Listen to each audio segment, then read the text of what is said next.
Hello guys, welcome back to my channel. So இன்னியோட video வந்து நான் ஒரு மூவி ரிவ்யூ பண்ண போகிறேன். ஓகே, என்ன மூவி அப்படின்ட்டு நான் வந்து ரொம்ப நாளாக வந்து சரி பார்க்கலாம் அப்படின்னு நினச்சிட்டு இருந்த ஒரு மூவி தான். Yes, you guessed it right. Meiyazhagan மூவியை பற்றி தான் நான் வந்து இன்னியோட வீடியோவில் பேச போகிறேன்.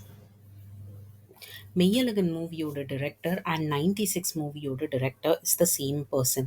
அவர் 6 இயர்ஸ் வரைக்கும் எந்த ஒரு மூவியும் எடுக்காமல் இப்போ வந்து மெய்யழகன் எடுத்திருக்காரு. அண்ட் அந்த மூவி வந்து டெஃபினெட்லி வாவா இருக்கும் அப்படின்னு நிறைய பேத்துக்கு தெரியும். அதுக்காகவே வந்து இந்த மூவிக்கு வந்து எதிர்பார்ப்பு ரொம்ப அதிகமாக இருந்தது. தேவையில்லாமல் வள கொல கொலன்னு பேசலை, டைரெக்டாக நான் பாயிண்ட்டுக்கு வரேன். நான் மெய்யழகன் மூவியை பற்றி உங்களுக்கு ஒரே சென்டென்ஸில் சொல்லணும் அப்படின்னா வாவ் அப்படின்னு நான் சொல்லுவேன். இதுவே எனக்கு வந்து ஒரே வார்த்தையில் சொல்லுங்க அப்படின்னா நான் நாஸ்டால்ஜிக் அப்படின்னு சொல்லுவேன். இந்த மூவியை பார்த்த உடனே லைக் அப்படியே அந்த பழைய நினைவுகள் எல்லாமே அப்படியே வந்து நம்மளை மூச்சு அடைச்ச மாதிரி ஒரு feeling.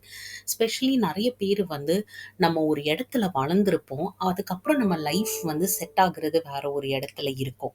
So in that case அந்த மாதிரி சுச்சுவேஷனில் என்ன ஆகும்னா நம்ம வந்து பழைய நினைவுகள், பழைய எக்ஸ்பீரியன்ஸஸ் எல்லாத்தையுமே விட்டுட்டு வந்து புது பிளேஸில் வாழ்கிற மாதிரி இருக்கும். அந்த மாதிரி மக்களுக்கு இந்த மூவி கண்டிப்பாக ரொம்ப ரொம்ப பிடிக்கும். ஸோ இந்த மூவியை வந்து நீங்கள் வந்து பார்த்தீங்கன்னா ரொம்ப தேவையில்லாத விஷயங்களோ ரொம்ப டீட்டெயில்ஸ் எதுவுமே இருக்காது. இது வந்து கம்ப்ளீட்டாக வந்து ஒரு இமோஷனை பேஸ் பண்ண மூவி. லைக் ஃபார் எக்ஸாம்பிள், இந்த மூவியில் ஸ்டார்டிங்கில் வந்து எப்படி காமிச்சிருக்குன்னா, அரவிந்த் சுவாமி வீட்டில் ஒரு ப்ராப்ளம். ஸோ அதனால அவர் வந்து இந்த ஃபேமிலியை விட்டு அவர் வெளியே போகிற மாதிரி, சாரி, அவரோட ஃபேமிலி வீட்டை விட்டு வெளியே போகிற மாதிரி இருக்கும். ஸோ அவர் வந்து 10th வரைக்கும் அங்கே படிச்சிருப்பாரு, அந்த பிளேஸ்லயே பிறந்து வளர்ந்துருப்பாரு. திடீர்னு அதை விட்டுட்டு அவங்க வந்து இல்லை இனி நமக்கு இந்த ஊர் வேண்டாம் அப்படின்னு சிட்டிக்கு போவாங்க. ரொம்ப டீட்டெயிலெல்லாம் காமிக்கல அந்த ஃபேமிலிக்குள்ள என்ன ப்ராப்ளம் அப்படின்ட்டு. ஸோ இந்த மூவி வந்து சிம்பிளாக அவர் வந்து அந்த ஊரை விட்டு போயிடுறாரு. அதுக்கப்புறம் ரொம்ப நாள் கழிச்சு அவங்க ஃபேமிலி மெம்பர், அவங்க சிஸ்டரோட மேரேஜ், லைக் அவரோட கசின் சிஸ்டரோட மேரேஜுக்கு கண்டிப்பாக வந்தே தான் ஆகணும் அப்படிங்கிற ஒரு சுச்சுவேஷனில் அவர் வர்றாரு. நீங்கள் பார்த்தீங்கன்னா இந்த அவர் மேரேஜ்க்கு வர்றதுக்கு முன்னாடி சில சீன்ஸ் இருக்குது. வெறும் அவர் வந்து அவங்க அப்பா வந்து இல்லை நான் வரல அப்படிங்கிற மாதிரி, வேண்டாம் அந்த இடமே நமக்கு வேண்டாம், அந்த நினைவுகளே நமக்கு வேண்டாம் அப்படிங்கிற மாதிரி இந்த மூவியில் நிறைய இடத்துல போர்ட்ரே பண்ணியிருப்பாங்க. அதை வந்து என்னால் ரிலேட் பண்ணிக்க முடிஞ்சுது. என்னதான் அரவிந்த் சுவாமி வந்து வில்லேஜ்ல பொறந்து வளர்ந்தாலுமே, அவர் வந்து அந்த சிட்டி கல்ச்சருக்கு வந்திருப்பாரு. லைக் ரிலேட்டிவ்ஸ் எல்லாம் கொஞ்சம் டிஸ்டன்ஸ்ல மெயின்டெயின் பண்ணணும் அப்படிங்கிற மாதிரி. ஒரு சிச்சுவேஷன்ல வென் ஹி மீட்ஸ் அப் கார்த்திக், அவருக்கு வந்து அது யாருன்ட்டே தெரியாது. கார்த்திக் ஆனா வந்து ரொம்ப க்ளோஸா வந்து அத்தான் அத்தான் அப்படின்னு பழகும்போது அவருக்கு வந்து ஐயோ நம்ம பேர் கேட்டா தப்பா போயிருமே, எனக்கு நீ தெரில அப்படின்னு சொன்னா தப்பா போயிருமே அப்படின்ட்டு ஆரம்பிக்கிற கான்வர்சேஷன் தான் இது.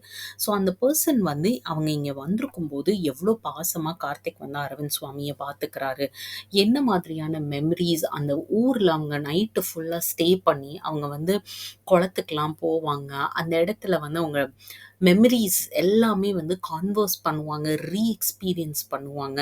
அதுதாங்க இந்த movie. At the end of the movie Arvind Swami starts to feel guilty. ஐயோ நம்மக்கிட்ட இவ்வளோ பாசமாக ஒருத்தன் இருக்கான், நமக்கு அவன் பேர் கூட என்னன்னு தெரியலையே அப்படின்ட்டு. ஸோ கார்த்திக் தூங்கினதுக்கப்புறம் அவர் வந்து ட்ரை பண்ணுவார், எங்கேயாச்சும் இருந்து இவனோட பேர் என்ன அப்படின்னு தெரியணும் அப்படிங்கிற மாதிரி. ஒரு சுச்சுவேஷனில் கார்த்திக் வந்து கண்டிப்பாக நீங்கள் வந்து என் பேரை சொல்லி என்னை வாழ்த்தணும் அப்படின்னு சொல்லும்போது அவருக்கு வந்து ஐயோ நம்ம நாளைக்கு வந்து உங்கள் பேரே எனக்கு தெரியாது அப்படிங்கிற விஷயத்த நம்ம சொன்னோம்னா இது வந்து ரொம்ப எம்பாரசிங்காக போயிருமே அப்படிங்கிற ஒரு கில்ட்டி கான்ஷியஸோட ஓடி போவார். அந்த சீன் செம்ம பியூட்டிஃபுல்.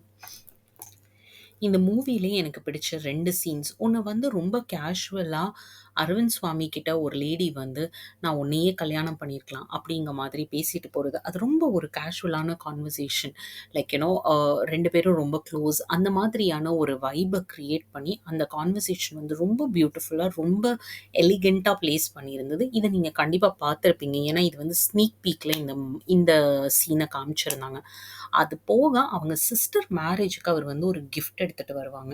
ஸோ அந்த கிஃப்ட்டை எப்படி அவங்க சிஸ்டர் வந்து இன்சிஸ்ட் பண்ணி எனக்கு வந்து அந்த சீன் வந்து கண்டிப்பா வந்து ரிலேட்டிவ்ஸ் எமோஷன்ஸ் அப்படின்ட்டு இருந்ததுன்னா கண்டிப்பா கண் கலங்காம இருக்க மாட்டீங்க. சத்தியமா ஒரு பியூட்டிஃபுல்லான சீனுங்க. நீங்க மூவியே பார்க்கலனாலும் கண்டிப்பா அந்த சீனை மட்டும் பாருங்க. ஓகே கைஸ், நான் ரொம்ப பேசல. கண்டிப்பா இந்த மூவிய வந்து நீங்க பாருங்க. Meiyazhagan is a must watch. Okay.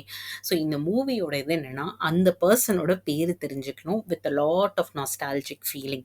So do watch and உங்களோட எக்ஸ்பீரியன்ஸ் என்ன அப்படிங்கிறத வந்து கமெண்ட் செக்ஷன்ல சொல்லுங்க. இந்த மூவி வந்து Netflixல அவைலபிளா இருக்குது. Will meet you up with the next video. Until then tata bye by.